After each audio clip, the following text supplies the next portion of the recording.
getting buffoonish and making really suggestive passes at your 14-year-old wife's like second cousin, maybe that's a little bit too far. And whose team is this? Is this your team, or is this your daddy's team? Thanks for listening to Dad Mode Podcast, common sense parenting in a politically correct world. Here's your host, Andy Carlson. Welcome back to the Dad Mode Podcast, common sense parenting in a politically correct world. I'm your host, Andy Carlson, at Andy Carlson Show on the Twitter machine. I'm a father, and I have no idea what I'm doing, but you don't either there, little fella. So let's try and learn something together today. The website is dadmodepod.com. Twitter is at dadmodepod, or just use the hashtag dadmode. With me today, per usual, well, sidekick or minion, which one do you prefer? Sidekick, please. All right, so my minion, Uncle Nick, at Nickasant on Twitter. Hey, how's it going? Doing good, Andy. How have you been since we last talked? Been all right. Been back at the grind, typical Monday through Friday. Work life. It's draining. I don't know how people do it with kids. I don't have kids, and I'm exhausted. I don't know. If I had kids, man, I'd probably freak out.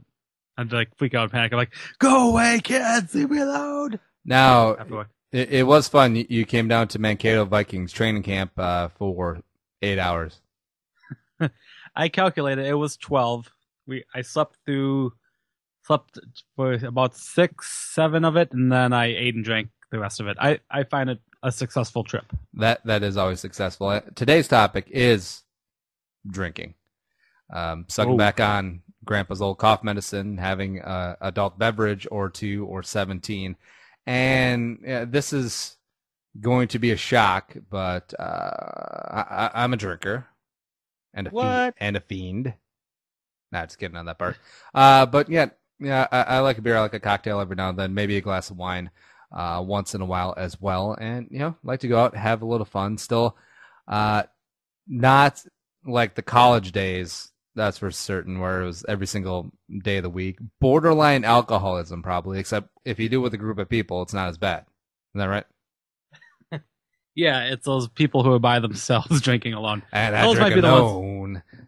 Those might be the ones you worry about. All by myself. But moving into adulthood, full disclosure, don't drink every day anymore. That's for certain. Maybe have a beer 2-3 times a week, like 4 or 5 o'clock after work's done. And, the weekend, getting together with friends, getting together with people, that's, still what we kind of do. Just have a couple of pops, maybe some a little harder, and then, just chill. Yeah, but obviously, we're here to talk about being parents and doing it in front of the young ones. So, the question is going to be, how much are you going to have your kids involved? Are we? Because I thought we were going to talk about my recipe for a white sangria. Actually, no. I haven't even come up with the name of it, but in my head, it sounds fantastic. So, you know what sangria is? You basically take vodka, some call for rum, a nice red wine. Sometimes you add like fruit slices, sometimes orange juice, sometimes a little club soda, or just straight up like Sprite or something like that. And I like sangria, and I was thinking, what if we did Malibu, which is a clear coconut rum, with a nice sweet white wine, something like a Pinot Grigio, or what's the German sweet wine called? Like a Gerstwa, like Riesling or something. Yeah, like that. I like drinking Riesling every once in a while. Oh man. So you get the taste. It would taste like white wine, and a little hint of coconut, except it would be all booze. The most important part of drinking is making sure it's all booze. Yeah. I was on the streak of me and my coworker on Tuesdays, usually free nights. We would go down to Big Bowl in Ridgedale Mall, and we started drinking a couple sangrias. They usually have a little deal, happy hour deal, so we'd pound back a couple of those. We had a nice pineapple one, a few weeks ago, and we followed that with a nice red one, like a pomegranate kind of flavor to it. Mhm. But I didn't taste the pomegranate. I tasted just booze. Wine cocktails, wave of the future. All right, so let's get back on track. Like I said, drinking with a kid in front of your kid now, and you want to strike a balance because I'm not going to be a prude and be like, oh, well, you should just give up alcohol when you have children around. You should give up, your vices and blah blah blah. No, that's not it. Do I think that you should get fall down sloppy drunk in front of your kids, stumble home, and have little Johnny holding back your hair as you're praying to the porcelain god? Yeah, that's a little far. But like everything basically on here, there's got to be a little happy medium. If you're with the family on the weekend, the extended family, get everyone together for a little cookout. Kids are running around the yard. People are gonna have a beer or two, maybe four. Do I think there's anything wrong with that? No. As long as you can control yourself. I mean, if you're getting buffoonish and making really suggestive passes at your 14-year-old wife's like second cousin, maybe that's a little bit too far. But what are your thoughts? What cousin only. A lot of it I think it has to kind of do with the maturity level of the person who's drinking. I mean, all right, so we're talking about the kid or the parent? Oh, the parent. Dick. I mean, like me, I'm a big guy. I can drink 2 or 3 beers and be fine, and not be sloppy, woo, shouting out, woo, making an ass of myself in front of people, because obviously it goes back to being a parent that sets a good example for the children, because obviously the children idolizes you. But the question I have for you, Andy, for the kids and drinking, not kids drinking, for drinking in front of the kids, I think we should break it up into kids' age levels, because obviously, with Muggsy being a little over a month old, obviously I don't think you could probably drink and get buck wild in front of her, and she probably, she's too young to completely get it. But, maybe, toddler age, she might be more susceptible to like falling. Susceptible. Okay. No. Anyway, once they get to elementary school age, when they can like see what mommy and daddy do, I mean, where it'll reflect on them more. Then you have to start questioning the amount of drinking and like, is this a normal thing? Do you want your kids to think that weekends are the party weekends, or I mean, it's a lot of it has to do with the kids as well. Now, there was an example. I think you might have sent me this one about drinking at your kids' sports events. Yeah. Yep, I did. All right, now I didn't read the article, but just going by the gist of it, Sorry, Len. I think that's going to be okay. You can drink at your kids' sporting events if she plays professional sports or like big time college athletics. High school, even though that there are the type of dads who sneak a little hip flask, high school football games, Friday Night Lights. There you go.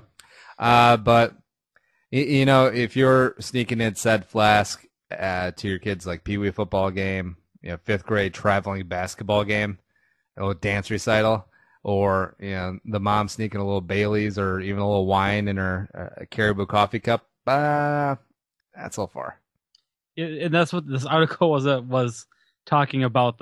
That's what they're talking about. Like, I know 11-year-old boy who plays soccer, and they travel, and like the parents, they make it a point to make sure to bring the right beverages to these games, or like if they're traveling, to know where the bars and venues are around it after. It's well, the latter part is understandable, because I'm guessing after a completely full day of just watching kids kind of run back and forth up and down the basketball court and not really doing anything, the final score ended up being like 12-8 in a 32-minute game.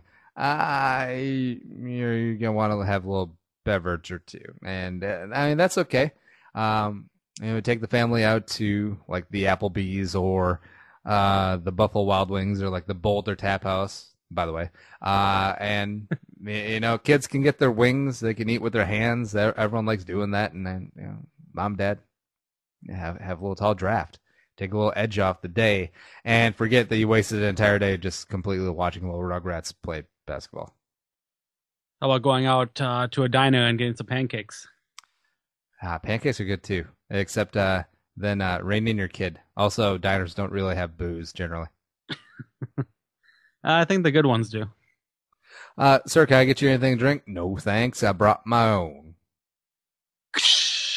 Actually, could I just get a glass of Coke, please?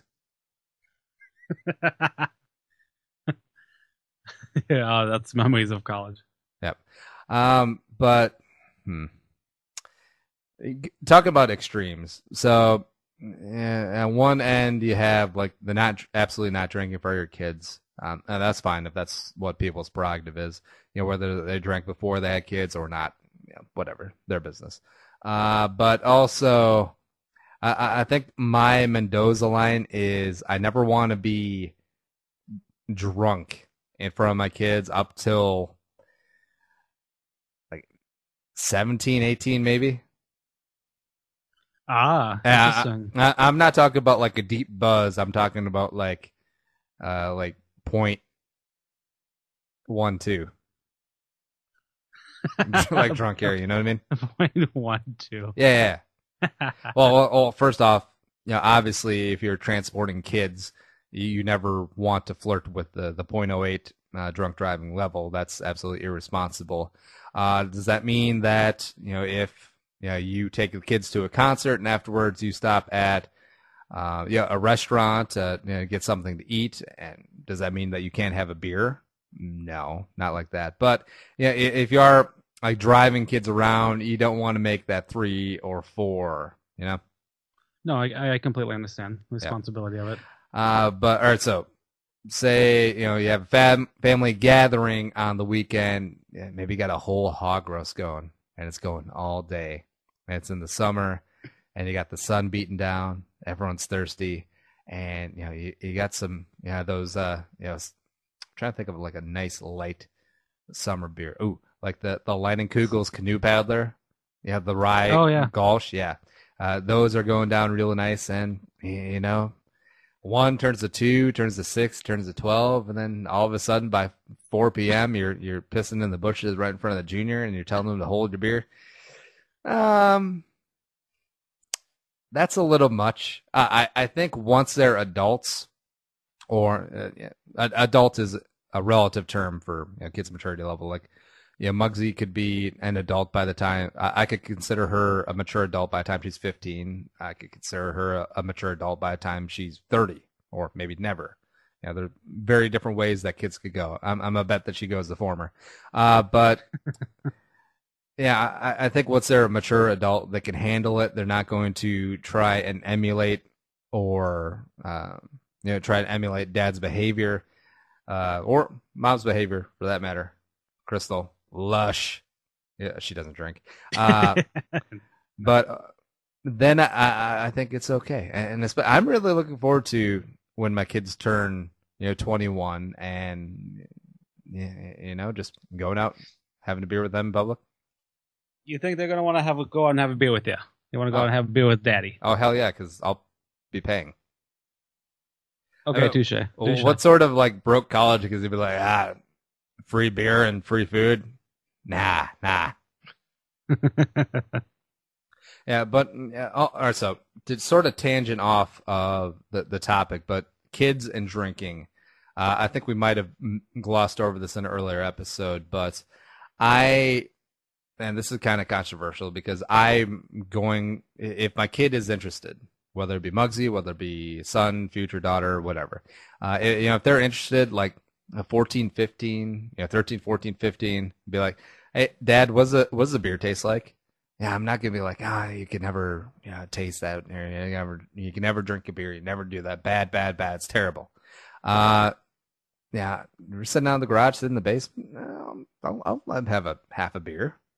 See how it tastes. It's probably going to be terrible because I remember my first time tasting beer. It was terrible, and then you eventually get used to it, and now it's fantastic. But see, my logic is I want my kids to understand alcohol before they get to college, and then all of a sudden, Muggsy's 18 years old, never had a drop of alcohol in her life, and all of a sudden she's at some sort of frat party with 17 guys named Sully. Now, I'd prefer that she, if she chooses to drink, knows her limits, knows what it can do to her, and knows to be smart about it, rather than just, be completely naive about it. I'm talking both the parents and the kid too. No, yeah, I completely agree with that. No, I think, setting up those rules and boundaries of like a controlled area of having kid have first beer, I definitely agree with that. Damn right. Also, maybe, this is completely facetious, even though it could be taken out of context. That's fine. If Muggsy has some friends in high school, looking pretty good, throw a little keg party. Maybe she'll bring Jillian around.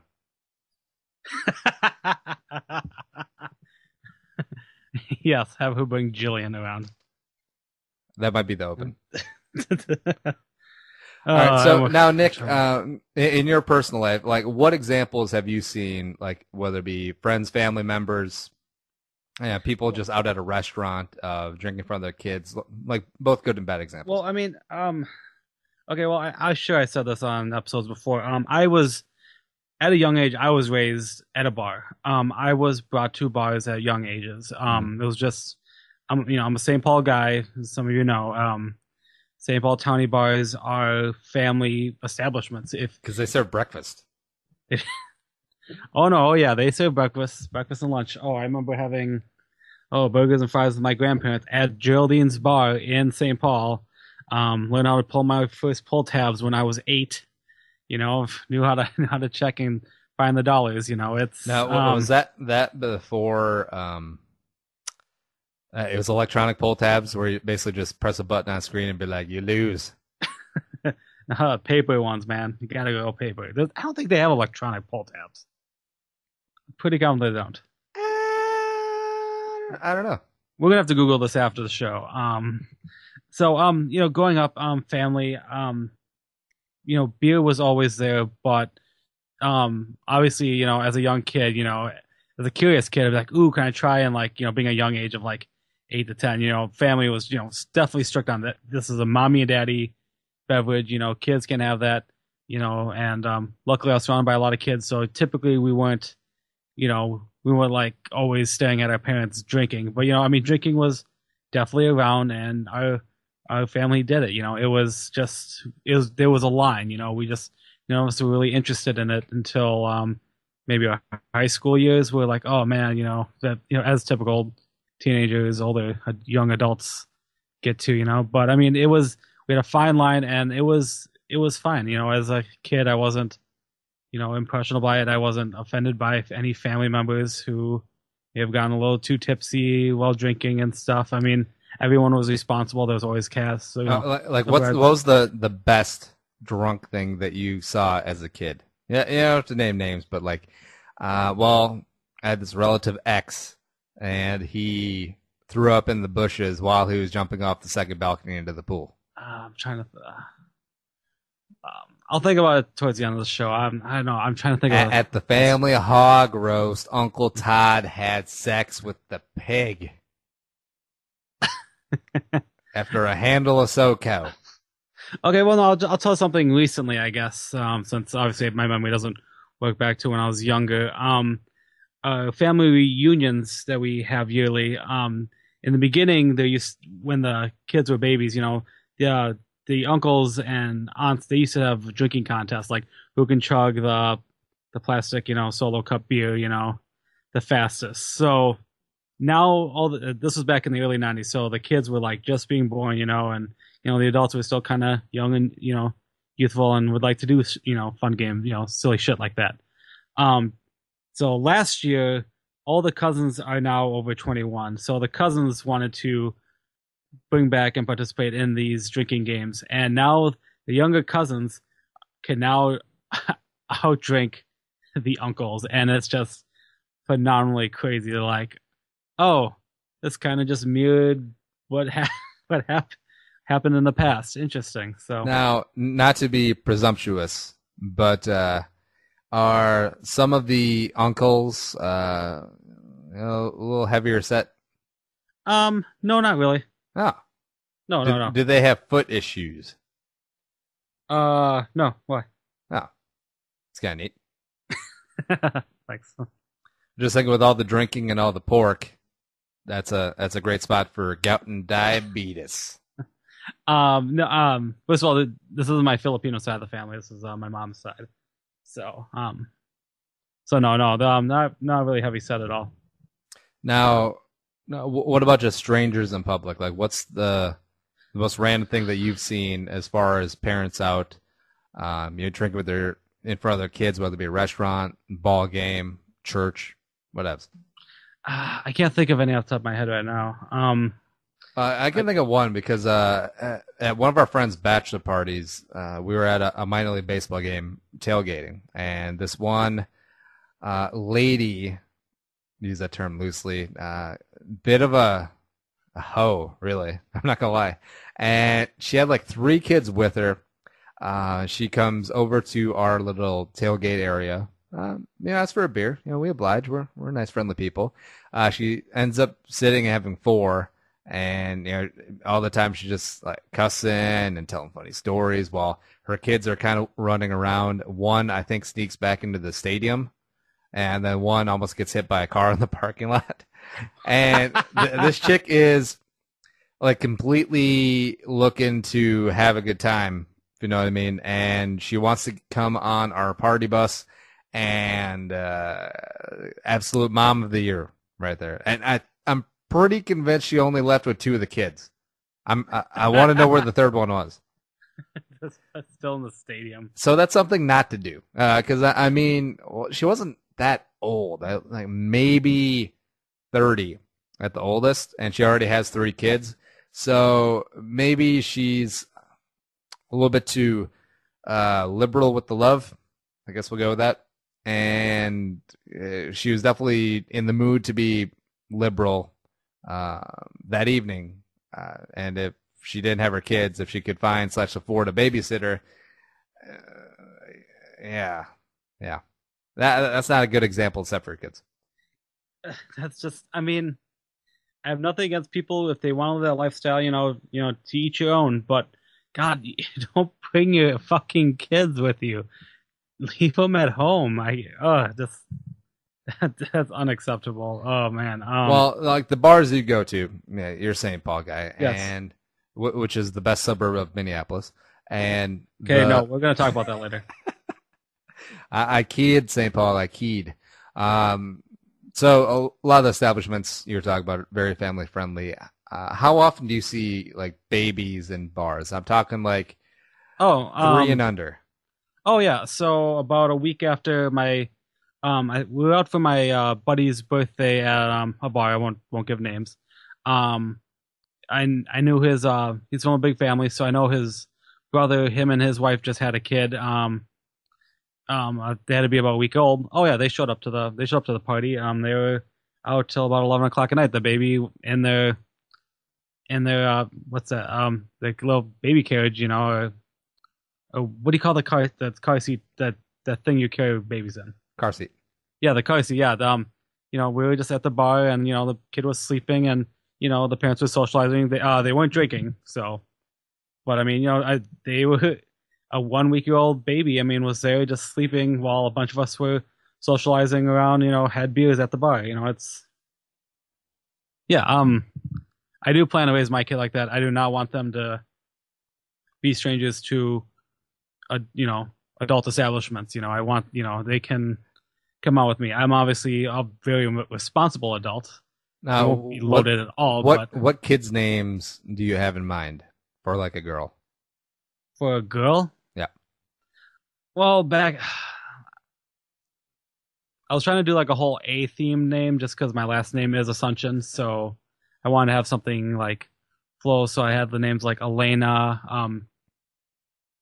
I had Aaron for a while, but that's obviously an E for a girl. So I don't know. I had I don't know. I'm pretty confident when I have kids. I'm gonna let the wife do it because I'm sure. So it's gonna be like you take the kid to the KOD, and then all of a sudden you turn your back, and then it's going to be Aaron Asuncion to the main stage. No. By the way, for the listeners, if you don't know it, Nick's former, is it former? Basically former. Favorite establishment in the world, King of Diamonds, Inver Grove Heights, best strip club in Minnesota, mainly because it's across the street from the fire hydrant factory. Hole in the wall. $12 ATM fee. I was there yesterday. Can we please cut that out of the? I just want a $20 bill, but it ended up costing me $36. Wait, no, $34 because of 12 to the KOD ATM and 2 from my bank. Oh man, I'm never taking my kids to a strip club establishment. Bars are one thing, and even though the KOD is more like a bar than a strip club, no. You know, as I said, family-friendly bars. You know, there's plenty of them in the Twin Cities and in St. Paul. So I mean, it's just have a good time, not getting loaded, just having good bar food. Maybe having a beer or two. That's all right. Now, let's say you have a kid, and then you go to one of these Asuncion family gatherings. Say you get called out into some of these contests, and you got to defend the Nick and Son honor, and you end up winning, and winner always stays on the court, that whole thing, and then you get like 18 beers deep, and then you just look at your little kid. What are you gonna say? Besides,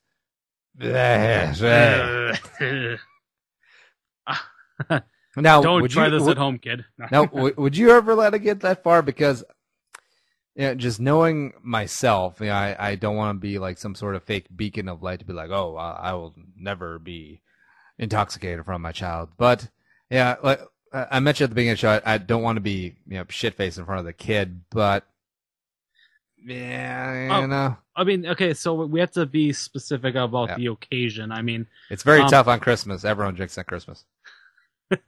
I mean, so if we had like a big group event where like your wife is going to be sober and can take care of things, if you're allowed to go out and be super drunk and intoxicated, like let's say I'm getting married, which will be like a miracle on ice thing in which like hell freezes over, and then everyone should be partying because no one expected to see this fucking day ever.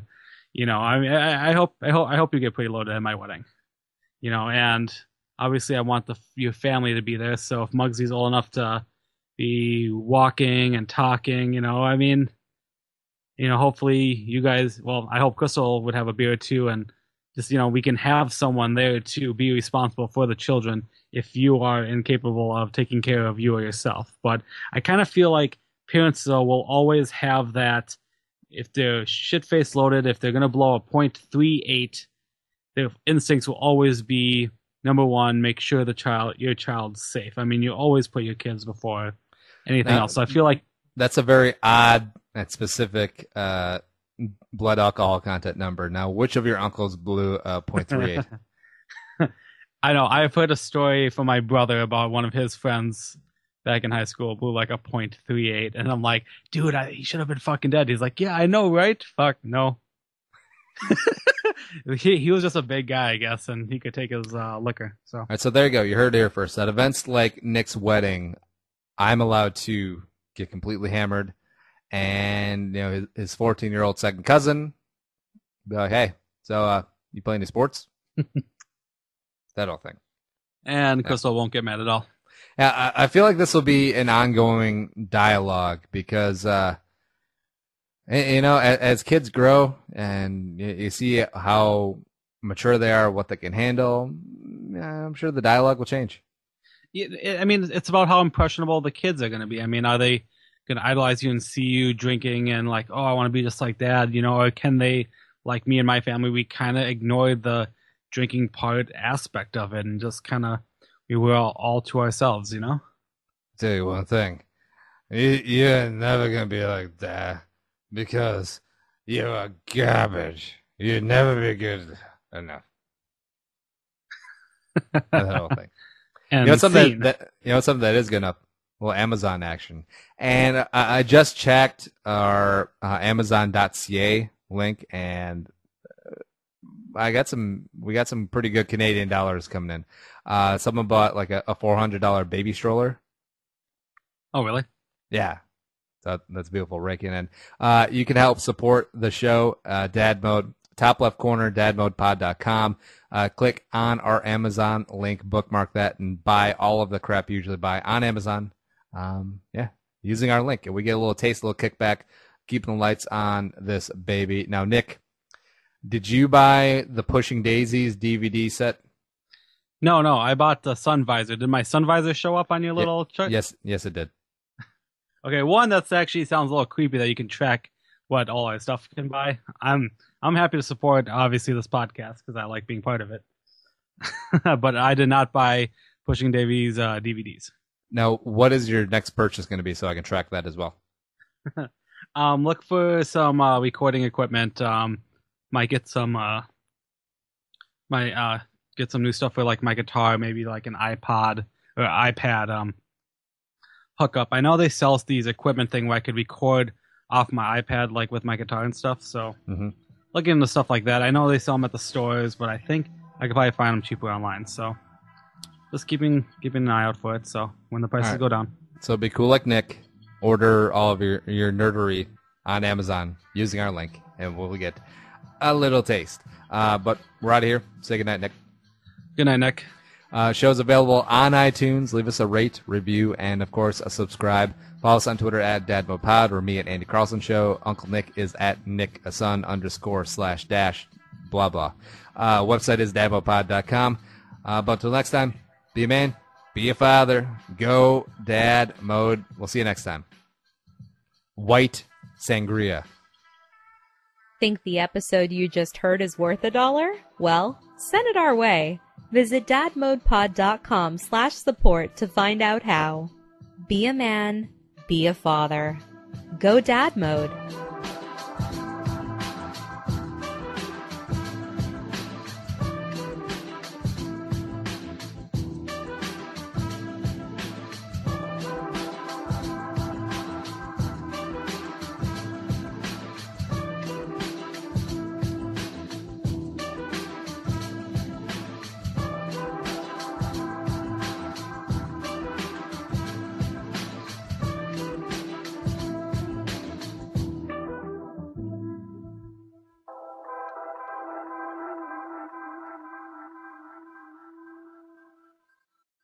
The music is created and produced by deeB. To hear more of his tracks, visit soundcloud.com/deeB.